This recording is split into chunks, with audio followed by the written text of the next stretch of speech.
नमस्कार, आप DD news देख रहे हैं। मैं हूं अशोक श्रीवास्तव। तो आखिरकार ब्रिटेन की जनता का फैसला पूरी दुनिया के सामने है। जहां ब्रिटेन की जनता ने फैसला दिया है कि ब्रिटेन को यूरोपीय यूनियन से बाहर निकल जाना चाहिए, यानी ब्रेग्जिट जो है, जिसकी लगातार बात हो रही थी, उसके नतीजे अब सामने हैं। तो अब ब्रिटेन की जनता का जब ये फैसला सामने आ गया है, तो अब इसको समझना बहुत जरूरी हो गया है कि दरअसल इस जनमत के मायने क्या हैं। बहुत सारे लोग इसको अलग अलग तरह से इसका आकलन कर रहे हैं। कुछ लोग इसे, बहुत से जो पत्रकार हैं, जो विशेषज्ञ हैं, वो इसको एक भूकंप बता रहे हैं, दुनिया के लिए एक बड़ा भूकंप बता रहे हैं, आर्थिक तौर से भी, राजनीतिक तौर से भी। जाहिर तौर से इसका असर ब्रिटेन पर पड़ेगा, यूरोपीय यूनियन पर पड़ेगा और साथ साथ दुनिया सहित भारत पर भी पड़ेगा। क्या इसका असर पड़ेगा और कैसे अगले कुछ दिनों में, अगले कुछ सालों में दुनिया जो है वो बदलेगी इस एक ब्रिटेन के जनमत के फैसले से, इसी पर हम बात करेंगे, इसको समझने की कोशिश करेंगे। दो मेहमान हमारे साथ स्टूडियो में मौजूद हैं, परिचय करा दें। हमारे साथ शिवशंकर मुखर्जी साहब हैं। शिवशंकर मुखर्जी साहब ब्रिटेन में भारत के उच्चायुक्त रह चुके हैं। साल 2008 और 9 बहुत ज़्यादा दिन नहीं हुए जब ब्रिटेन में ये थे भारत के उच्चायुक्त। और हमारे साथ दूसरे मेहमान ए के भट्टाचार्य साहब हैं। ए के भट्टाचार्य जी बिजनेस स्टैंडर्ड के संपादक हैं। आप दोनों का बहुत बहुत शुक्रिया और स्वागत। सबसे पहले शिवशंकर मुखर्जी साहब, क्या ये एक्सपेक्टेड लाइंस पर है? क्योंकि जब ये चल रहा था तो बहुत सारे आकलन लग रहे थे। ब्रिटेन के प्रधानमंत्री लगातार इसके खिलाफ लोगों को तैयार कर रहे थे, लेकिन आज जब ये फैसले आए तो उनके लिए भी चौंकाने वाले, उन्होंने इस्तीफा भी दे दिया। अब कैसे देखते हैं, क्या एक्सपेक्टेड लाइन पर आई? देखिए, एक्सपेक्टेड लाइन पर तो नहीं है। अगर आप देखें तो दुनिया के financial institutions, IMF, world bank, bank of England को खुद ले लीजिए, भारतवर्ष के फिकी वगैरह जो इंडस्ट्रियल एसोसिएशंस हैं, economists across the board, political areas, sectors में within Britain, economists, even in the sports sector, celebrities, एक फीलिंग था कि ये बहुत ही इंपॉर्टेंट है, बहुत ही डिविजिव है, बहुत ही हार्ड कैंपेनिंग हो रही है, लेकिन आखिर में रिमेन वाले जो हैं वो बहुत छोटे मार्जिन से सही, लेकिन वो जीत जाएंगे। तो अनएक्सपेक्टेड तो ये रिजल्ट है ही। और मार्जिन भी बहुत नैरो है। 52% का मतलब ये है कि सभी कह रहे हैं कि Britain has voted to exit, लेकिन सही बात तो ये, हकीकत ये है कि half of Britain has voted to exit. बिल्कुल, तो कॉन्टेक्स्ट में लेना चाहिए। लेकिन एक बात इसमें ये भी है कि इसकी लीगल बाइंडिंग जो है जनमत संग्रह की बहुत ज्यादा नहीं है। बाइंडिंग नहीं है। दो बातें हैं। टेक्निकली ये एक एडवाइजरी है, ये लीगली बाइंडिंग नहीं है ब्रिटिश सरकार पे ये रेफरेंडम का रिजल्ट।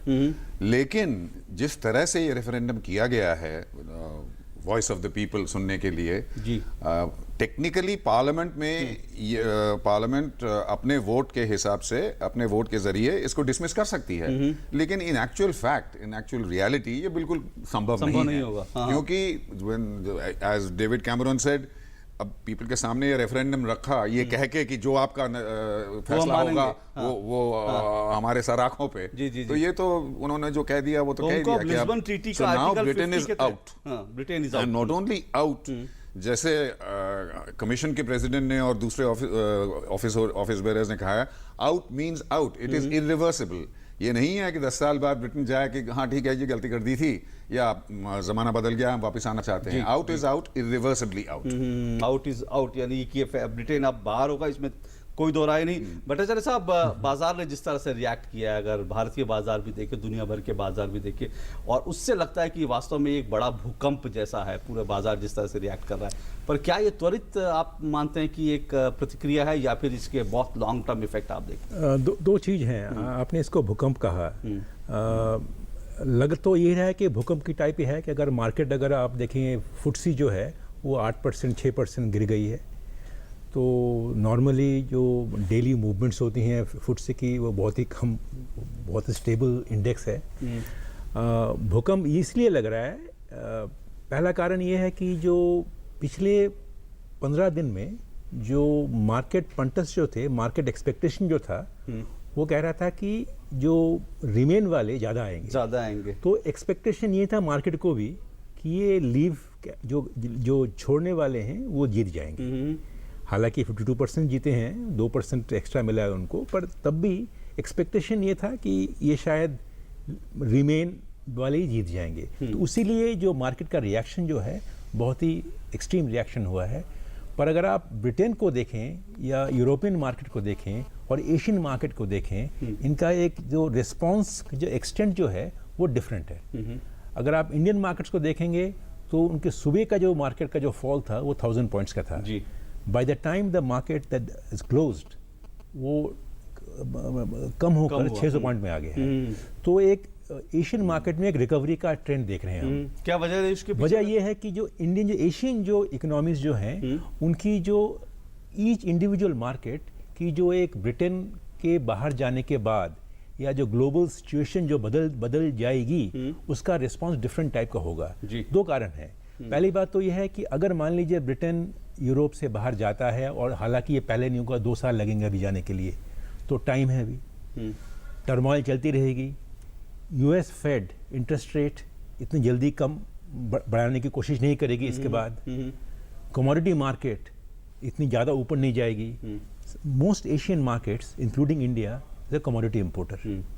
ना कमोडिटी मार्केट में अगर दाम घटे रहें तो इंडिया जैसे मार्केट के लिए एक गुड न्यूज़ है। गुड न्यूज़ है ये। तो देयरफॉर द इंडियन मार्केट को ये पता चल गया कि आफ्टरनून में कि ये इनकी जो सिग्नल्स जो हैं वो उतनी नेगेटिव नहीं है हमारे लिए जितनी कि यूरोपियन के लिए है। तो इसीलिए मुझे लगता है कि जो स्टॉक मार्केट ने इनिशियल रिएक्शन 1000 पॉइंट का दिया सुबह के टाइम में, और bye the time in evening recover करके 600 पॉइंट का आ गया। मुझे लगता है कि जो चीज़ हमें देखना पड़ेगा कि करेंसी मार्केट में कैसा होता है, क्योंकि इंडिया के इससे जो अगर ब्रिटेन यूरोप के बाहर जाएगा, इंडिया के काफ़ी बेनिफिट्स भी आएंगे। हाँ, वो मैं उसमें उन बेनिफिट पाऊंगा। लेकिन आपने करेंसी की बात की तो पाउंड जिस तरह से, पाउंड जो है वो करीब 3 दशक में सबसे ज़्यादा इंडियन कंपनीज की, इंडियन कंपनी जो कोई यूके एक्सपोजर ज़्यादा है, जैसे टाटा कंपनीज जो है, टाटा मोटर्स को बहुत ज़्यादा एक्सपोजर है, टाटा स्टील की बात कर रहे हैं आप, तो ऐसे 7-8 ऐसे कंपनियां हैं जिनकी यूके एक्सपोजर काफ़ी ज़्यादा है। तो वहाँ पे क्या होगा कि आपकी जो रुपी अर्निंग्स जो होगी उस मार्केट से वो कम हो जाएगी। वो कम हो जाएगी। तो अगर कम हो जाएगी तो उसके लिए इमीडिएटली आपका प्रॉफिट मार्जिन को भी इम्पैक्ट पड़ेगा।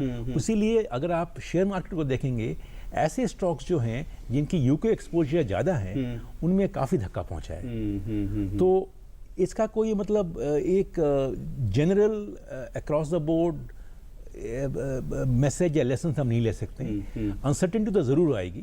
मार्केट तो अभी अगले मेरे ख्याल से 4-5 महीने तक ऐसे अनसर्टेन रहेगी जब तक ना क्लैरिटी ना आए। ये भी देखना पड़ेगा कि जो ब्रेक्सिट का जो मूवमेंट था ये कितना स्प्रेड करे। हाँ। कि यूरोप के जो काफ़ी जो अदर जो कंट्रीज जो हैं उनको ना ये चीजें फ्रांस काफ़ी बात कुछ बोल रहा है। डिफरेंट आयरलैंड, स्कॉटलैंड से डिफरेंट वॉइसेस आ रही हैं। तो अगर ये ब्रेक्सिट मूवमेंट अगर पूरा यूरोप वाइड मूवमेंट बन जाए तो मुश्किल हो जाएगा बड़ा। डिसइंटीग्रेशन का इंडिकेशन आए तो मार्केट इसको सह नहीं सकेगी। मैं इस पर आऊंगा कि बहुत महत्वपूर्ण बात है, लेकिन उससे पहले मैं शिवशंकर मुखर्जी से आपसे ये समझना चाहूँगा कि क्या पिछले 4 दशक की अगर देखें तो ब्रिटेन में क्या किस तरह का बदलाव आप देख रहे हैं? क्योंकि ये नतीजे जो हैं, कुछ लोग ये भी कह रहे हैं कि ब्रिटेन में अंदरूनी एक बहुत बदलाव चल रहा है, कुछ लोग इसको एक नवराष्ट्रवाद के रूप में उभरती हुई चीज देख रहे हैं। क्या ये इस तरह की चीज? फराज ने बोला कि ये हमारा इंडिपेंडेंस डे है। जी इसीलिए देखिए, अगर आप इसका इतिहास लें, Britain in the European union,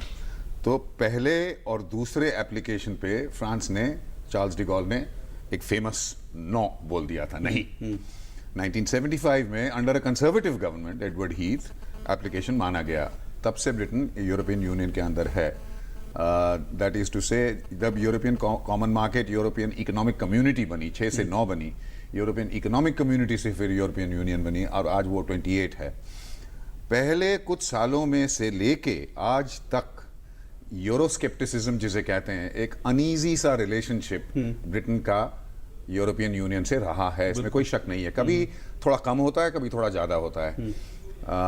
80s में मैगी थैचर के ज़माने में यूरोस्केप्टिसिज्म बहुत बढ़ गया था, और मैगी थैचर जो जिसे बहुत लड़ाकू प्राइम मिनिस्टर कहते हैं, एक बार जब मैं ब्रसल्स में था उस समय उन्होंने आरोप लगाया था कमीशन पे, यूरोपियन कमीशन पे, कि हमें जो रिबेट मिलता है, हम तो बहुत पैसा देते हैं लेकिन कानून के हिसाब से जो हमें रिबेट मिलना चाहिए बहुत कम है, इसको बढ़ाया जाए। और कमीशन का जो फाइनल ऑफर था, एक फेमस फ्रेज में मैगी थैचर ने डिसमिस करके बोला कि ये this is half a loaf. लेकिन अर्ली 90s में यूरोप का रिलेशनशिप ब्रिटेन के साथ काफी स्टेबल हो गया था। There was not much noise, और ये पार्टी में जो विद इन द पार्टी जो आप स्प्लिट देख रहे हैं, कंजर्वेटिव पार्टी का जो स्प्लिट हुआ है वो तो एक मूल कारण है इस वोट के पीछे। तो वो अर्ली 90s से लेकिन बदलाव आने लगा। जब आपने 2008-2009 में बोला मैं ब्रिटेन में था, तब मैं जिन पार्लियामेंटेरियन से मिलता था, बिजनेस में मिलता था, इसमें साफ जाहिर था कि जो डिस्कम्फर्ट है, जो यूरोपियन यूनियन को बिल्कुल उभर के पब्लिक के सामने नहीं आया था, लेकिन पॉलिटिकल सर्कल्स में ब्रिटेन और यूरोपियन यूनियन का जो रिश्ता बहुत प्रेशर पे आ रहा है, ये साफ जाहिर था और तब से बढ़ता गया है। तो ये हिस्ट्री है यूरोप की। और ब्रिटेन एक देश है जो 100% यूरोप में कभी कमिटमेंट उन्होंने नहीं दिखाया है। यूरोजोन में नहीं आए हैं, शेंगन वीजा में नहीं आए हैं, तो अपना सॉवरेंटी जो सब देशों को सरेंडर करना पड़ा है ब्रसेल्स की तरफ, उससे ब्रिटेन हमेशा थोड़ा अनकंफर्टेबल रहा है। और हमेशा कोशिश उनकी ये रही है कि जो हमारी सॉवरेंटी जो ब्रसेल्स की तरफ जा रही है उसमें नजर रखा जाए, ज्यादा नहीं हुआ जाए। और इस रेफरेंडम क्यों हुआ?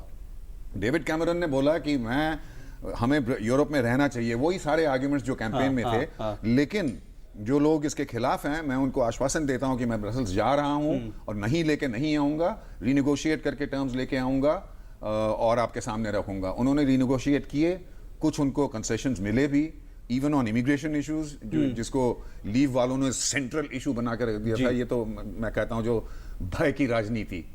और लेकिन वो काफी नहीं था। It was too little too late, जैसे अब नतीजा सामने आया है। बिल्कुल। तो ये है बहुत, ये इस हिस्ट्री में बहुत लोग कह रहे हैं कि एक तरह का बदलाव की शुरुआत है। और जैसा कि A.K. भट्टाचार्य साहब ने कहा कि बड़ी बात यह कि ये जो पूरी यूरोपीय यूनियन से अलग होने की पूरी जो कवायद थी, अगर ये दूसरे देशों तक भी पहुंची और यूरोपीय यूनियन की पूरी स्थिरता जो है वो खतरे में पड़ गई, तो एक बहुत बड़ा बदलाव दुनिया में देखने को मिल सकता है।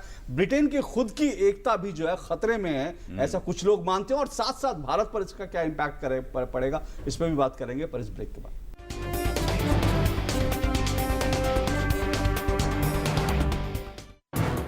हर दिन बदलती खबरें, हर पल बनती नई सुर्खियां, खबरों की रफ्तार के साथ हर दोपहर दुनिया की ताजा तस्वीर। दोपहर समाचार रोजाना 2 बजे सिर्फ DD न्यूज पर।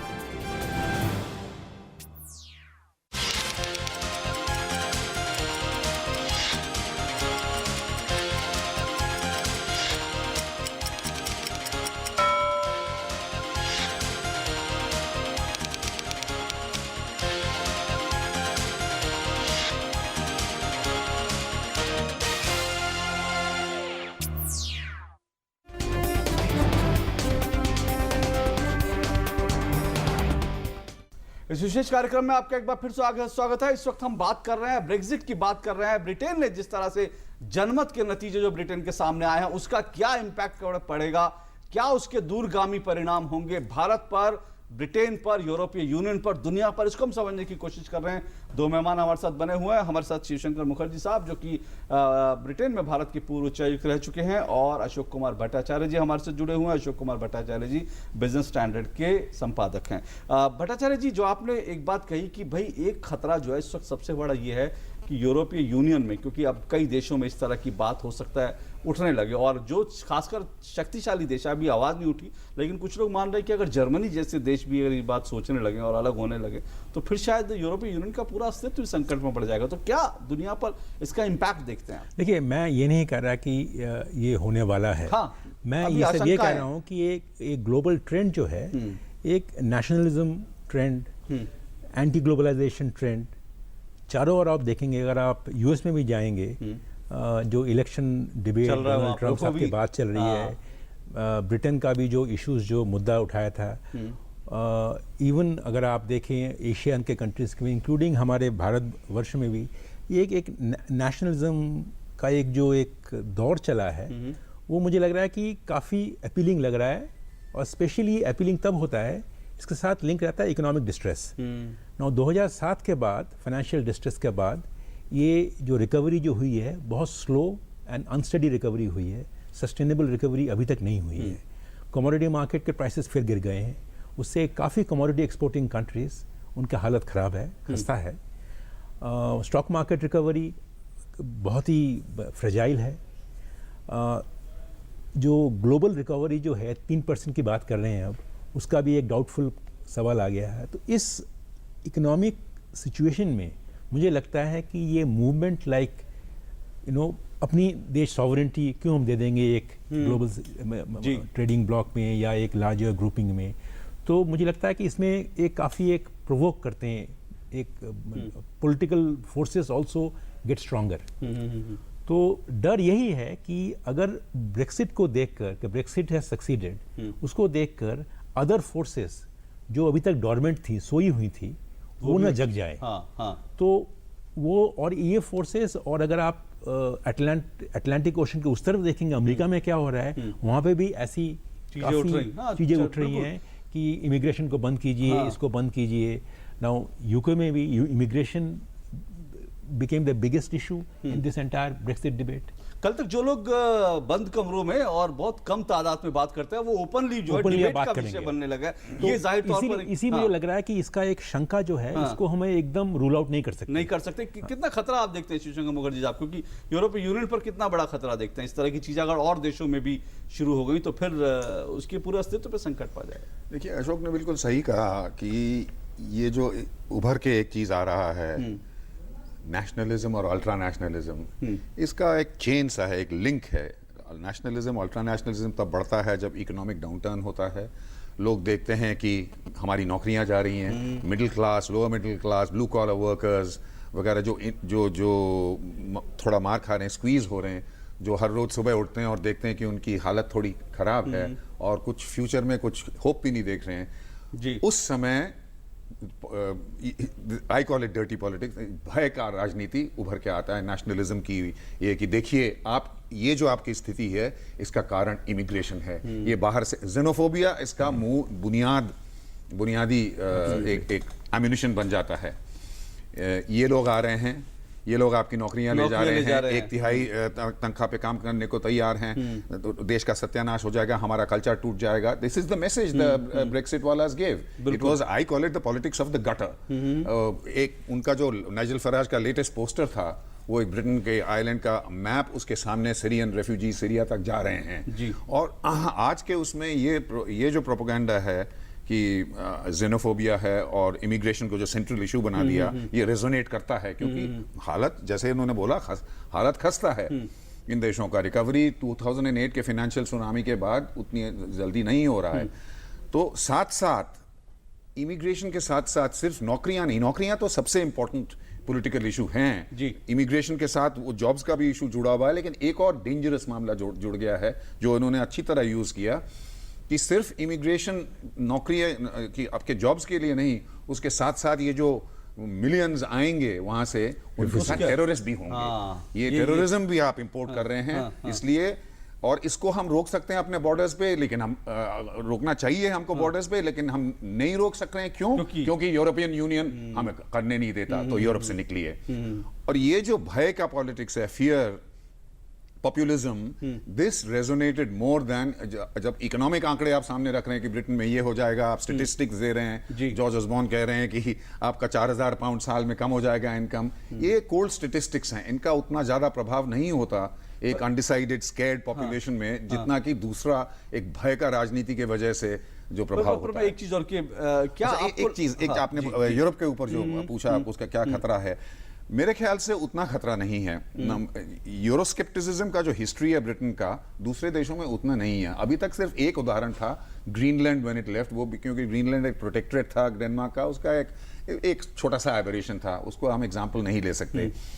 और बहुत फूट तो यूरोपियन यूनियन में आ ही गई है, ये Syrian refugees, middle eastern refugees के वजह से। शेंगन वीजा तो बिल्कुल टूट ही चुका है समझिए, और free movement of goods, free movement of people, इस पे तो कितना खतरा, already fences have been put up by Hungary, refugees ना आए, तो वो तो एक करंट क्राइसिस है जी। लेकिन ईयू को छोड़ने की बात किसी ने नहीं की है। दूसरी बात यह है कि ब्रसेल से जो सिग्नल्स आ रहे हैं, वो कठोर सिग्नल्स आ रहे हैं। एंगेला मर्केल का जो स्टेटमेंट था और प्रेसिडेंट ऑफ द ईयू का जो स्टेटमेंट था, बोल दिया है कि अब आर्टिकल 50 के नीचे आप 2 साल नेगोशिएट करेंगे, तब तक आप ईयू में हैं और ईयू के रूल्स पालन करने पड़ेंगे। और जो मेरे ख्याल से, आई मे बी रॉन्ग, मेरे ख्याल से जो नेगोशिएशंस होंगे ब्रिटेन के आर्टिकल 50 के तहत अभी जो शुरू हो गए, कम से कम 2 साल लगेगा और भी लग सकता है, उसमें ब्रिटेन तो चाहेगा कि जितने एडवांटेज हमें यूं से मिलते थे मिलें, मैक्सिमम उतना उनकी कोशिश होगी। ब्रसल्स का मेरे ख्याल उल्टा होगा, वो अपना नेगोशिएटिंग पोजीशन थोड़ा हार्डन करेंगे, सख्त करेंगे, क्योंकि वो एक सिग्नल दूसरे देशों को भी देना चाहते हैं कि देखिए अगर आप कॉपी कैट रेफरेंडम करना चाहें तो याद रखिए कि दर्द पहुंचेगी आपको। लेकिन एक शिवशंकर साहब, ब्रिटेन की एकता भी आपको लगता है कि इस पर कुछ लोग ये भी सवाल उठा रहे हैं, क्योंकि एक तो अलग अलग ब्रिटेन के हिस्सों ने अलग अलग तरह से वोट दिया। जॉन मेजर और टोनी ब्लेयर ने इससे जनमत संग्रह से पहले बोला कि अगर आपने एग्जिट के लिए वोट किया तो ब्रिटेन टूट सकता है। ये दोनों अलग अलग बहुत ही इंपॉर्टेंट मामला है। जो खतरा आपने कहा ईयू टूटने का, वो एक्चुअली हमें पूछना चाहिए ब्रिटेन के। स्कॉटलैंड ने हमेशा प्रो ईयू स्टैंस रखा है। इस रेफरेंडम में भी Scotland voted solidly pro EU, Wales voted to leave. अब रेफरेंडम स्कॉटलैंड पे तो एक बार हो चुका है, जिसके वजह से अब 55-45 के वजह से अब दैट वाज आल्सो क्लोज। अब निकोलस जो स्कॉटिश नेशनल पार्टी के जो चीफ हैं, शी हैज ऑलरेडी अनाउंस कि अब आगे देखा जाएगा। वो पहले तो कहा जाता था उस रेफरेंडम के बाद कि 20 साल तक ये तय हो गया कि अब ये बात चल रही है कि 2 साल बाद हम फिर से एक रेफरेंडम मांगेंगे, क्योंकि हम नहीं चाहते, हम ब्रिटेन के साथ रहना है या ईयू के साथ रहना है, शायद हम चाहें हम ईयू के साथ रहें। ये खतरा, तो खतरा इस तरफ भी है। ये खतरा बहुत बड़ा है। भट्टाचार्य जी, अगर इस तमाम खतरों के बीच भारत की अगर बात की, हमने पहले भी कहा कि अगर भारत के ऊपर इसका इम्पैक्ट जो है धीरे धीरे शेयर बाजार ने जिस तरह से रिएक्ट किया, वो एक अलग उदाहरण है। वित्त मंत्री का बयान आया, भारत के तमाम आरबीआई गवर्नर का बयान आया। क्या भारत को इसको इस तरह से भी देखना चाहिए, जो आप कह रहे हैं रिकवरी हुई, कुछ लोग इस तरह से भी देख रहे हैं कि भाई बहुत से लोग को लगेगा यूरोपीय यूनियन में जो निवेश करना चाहते हैं या ब्रिटेन में निवेश, वहां अस्थिरता है। भारत बार बार कह रहा है, जैसे विदेश मंत्री ने भी, वित्त मंत्री ने भी कहा कि भारत में स्थिरता है और भारत में लोग लॉन्ग टर्म के लिए इन्वेस्ट कर सकते हैं। तो क्या ये भारत के लिए पॉजिटिव सिग्नल भी यहाँ से आते हैं? देखिए, 2 चीज़ हैं इसमें। एक तो है कि जो भारत की जो बिजनेस लिंक्स यूरोप से जुड़ी हुई है जी, या मान लीजिए भारत की जो एक मान लीजिए यूरोपियन FTA नेगोशिएशंस, उसके ऊपर ये काफ़ी इम्पैक्ट पड़ेगा। सरकार को ये सोचना पड़ेगा कि किस तरह से ऐसी ये 2 इश्यूज़ के ऊपर आगे बढ़ा जाए। ये तो साफ जाहिर है कि UK एक्सपोजर जो इंडियन बिजनेस है काफ़ी अच्छी है, और वो किस तरह से पैन आउट होती है इसके ऊपर काफ़ी उनको एसेस करना पड़ेगा, और ये एक रिस्क ज़रूर हो सकता है। दूसरी बात यह है कि ये एक ऐसा मौका है जब भारत सरकार को अपनी अर्थनीति को संभालने के लिए जो एक बड़ा ही प्रूडेंट और मैच्योर पॉलिसी, फिस्कल कंसोलिडेशन और इन्फ्लेशन टारगेटिंग, तो हमारी अगर आप देखें भारत की अर्थनीति में 2 चीज़ ऐसी चीज़ रही हैं कि पिछले 2-3 सालों से इन्फ्लेशन टारगेटिंग सख्त की हुई है, और फिस्कल कंसोलिडेशन जिसमें आप कहेंगे वित्तीय मैच्योरिटी, जैसे प्रूडेंस जिसे कहेंगे, जो तो ये दोनों चीज़ों में मतलब सख्त निगरानी रखी गई है। RBI ने रखी है और इधर फाइनेंस मिनिस्ट्री ने, सरकार ने भी रखी है। मुझे लगता है कि अब ये ऐसा मौका है कि ये ऐसी जो सख्त निगरानी ये और भी कड़ी चलनी चाहिए। अगर नहीं होगी और अगर रिफॉर्म चलता रहे, मुझे लगता है कि ये अगर एंटायर यूरोप में थोड़ी बहुत अनसर्टेनिटी, इंस्टेबिलिटी आ सकती है, तो इन्वेस्टमेंट्स की as an investment destination Bharat का अट्रैक्टिवनेस थोड़ा बढ़ जा सकता है, क्योंकि लोग सोचेंगे कि भाई वहाँ पे क्या करें, वहाँ पे तो यू डू नॉट नो कब तक क्या होगा, नहीं होगा। तो ये बड़ा देश है, बड़ा मार्केट है, अभी भी 7.5% ग्रो कर रहा है, जिसमें भी अंतर है लोगों की 7.5 है, 6 है, पर 7.5 कर रहा है, ऑफिशियल रिकॉर्ड एटलीस्ट दिखा रहा है वही आपको।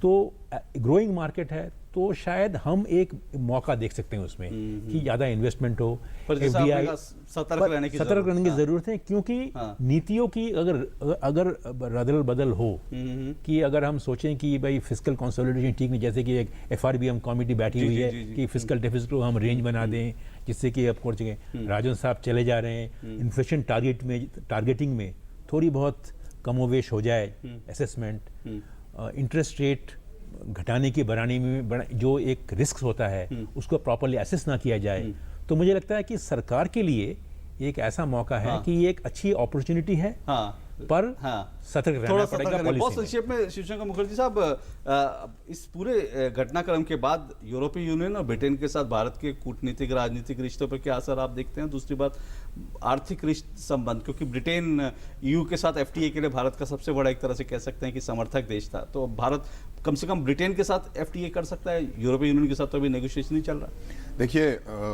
जहाँ तक राजनयिक डिप्लोमेटिक रिलेशंस, पॉलिटिकल रिलेशंस हैं, उस पर तो कोई असर नहीं पड़ेगा। जो हैं हेल्थी हैं, तो कुछ एरियाज ऑफ डिफरेंसेस हैं, कुछ एरियाज ऑफ कन्वर्जेंस हैं, ओवरऑल अच्छे रिलेशंस हैं, वो तो जारी रहेगा। आर्थिक स्थिति में अशोक का जो बयान था, उसको मैं उसका डिस्टिल करके उसको थोड़ा मजबूती से समर्थन करना चाहता हूँ।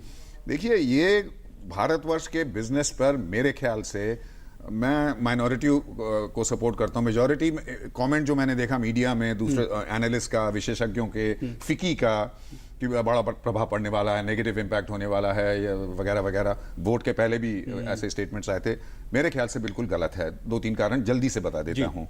नंबर 1, कहते हैं Britain is the 3rd largest investor in India. देखिए, तो 3rd लार्जेस्ट इन्वेस्टर अगर हुआ तो 1st एंड 2nd कौन हुए? मॉरिशस और सिंगापुर। तो आपका जवाब तो इसी में मिल गया। जो इन्वेस्टमेंट आ रहा है मॉरिशस और सिंगापुर से, वो अपना ही पैसा ट्रिपिंग बैक आ रहा है इंडिया में, तो इट्स अ फॉल्स फिगर।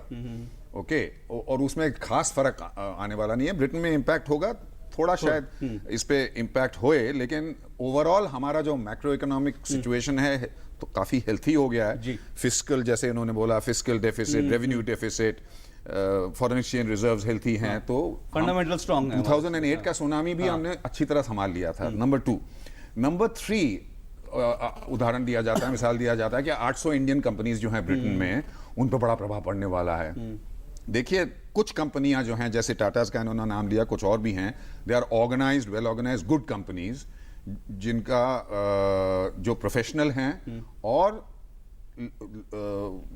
बाकी बहुत सारे कंपनीज हैं जो खेत के साथ कहना पड़ता है, जेन्युइन मैन्युफैक्चरिंग या ट्रेडिंग कंपनीज के बजाय एक यूफेमिज्म है, फाइनेंशियल आर्किटेक्चर वाले कंपनीज हैं, जो अंडर इनवॉइसिंग, ओवर इनवॉइसिंग और मनी स्टैश करके अब्रॉड जो दूसरा खेल खेलते हैं, उनसे हमें कोई खास फायदा नहीं है। मेन चीज ये है कि ये 800 के 800 कंपनी जो रजिस्टर्ड हैं ब्रिटेन में रजिस्टर्ड हैं, ब्रिटिश जॉब्स क्रिएट करते हैं, टैक्सेस वो ब्रिटिश गवर्नमेंट को देते हैं, प्रॉफिट्स वगैरह का छोटा सा रूपी एलिमेंट, रेमिटेंसेस जो आते हैं इंडिया में, वही हमें लाभ है। तो इसलिए इसलिए अगर नेगेटिव इम्पैक्ट भी होगा तो बहुत मिनिमम होगा। और एक एडवांटेज है, जिसे मैं सिल्वर लाइनिंग कहता हूँ, वो उससे बहुत ज्यादा है ना, क्योंकि मैं प्रधानमंत्री से माफी चाहता हूं, ये जो गेटवे टू यूरोप का बात चलता है England, this has been highly overstated. Gateway to Europe बहुत हैं, जर्मनी है, फ्रांस है, बहुत देश हैं, और ये concentration of Indian businesses London में और साउथ इंग्लैंड में और मिडलैंड्स में जो है, ये भारतीय बिजनेस और इंडस्ट्री का आलस्य से है। एक हैबिट बन गई है कि इंग्लैंड चलो, वो अंग्रेजी बोलते हैं। सब सारी दुनिया, चीन के देखो, जापान देखो, बाकी दुनिया इंग्लैंड के गेटवे को लेकर नहीं बैठी है, और बहुत अच्छी तरह ट्रेड कर रही है। तो शायद ये फोर्स करेगा हमारे बिजनेस और इंडस्ट्री को ठीक तरह से यूरोप की तरफ नजर जब देखें तो ब्रिटेन के प्रिज्म के थ्रू ना देखें, सीधा देखें। सीधा देखें। जाहिर तौर पर इसमें खतरे बहुत सारे हैं, आशंकाएं बहुत सारी हैं, लेकिन इस पूरे खतरों और आशंकाओं के बीच भी अवसर भी बहुत सारे हैं, जैसा कि हमारे दोनों मेहमानों ने बताया। लेकिन फिलहाल ये पूरी प्रक्रिया जो है, इसको अभी ये चलेगी। अभी 1 से 2 साल हो सकता है, उससे ज़्यादा भी लगे ब्रिटेन को यूरोपीय यूनियन से अलग होने में। लेकिन उस बीच क्या कुछ बदलाव होंगे, उस सब पर नज़र रखनी पड़ेगी। खास तौर से भारत को सतर्क भी रहना पड़ेगा, जैसे कि भट्टाचार्य जी ने कहा। बहुत बहुत शुक्रिया आप दोनों का यहाँ पर आने के लिए, शुक्रिया आपका। फिलहाल इस कार्यक्रम में इतना ही, इजाज़त दीजिए, नमस्कार।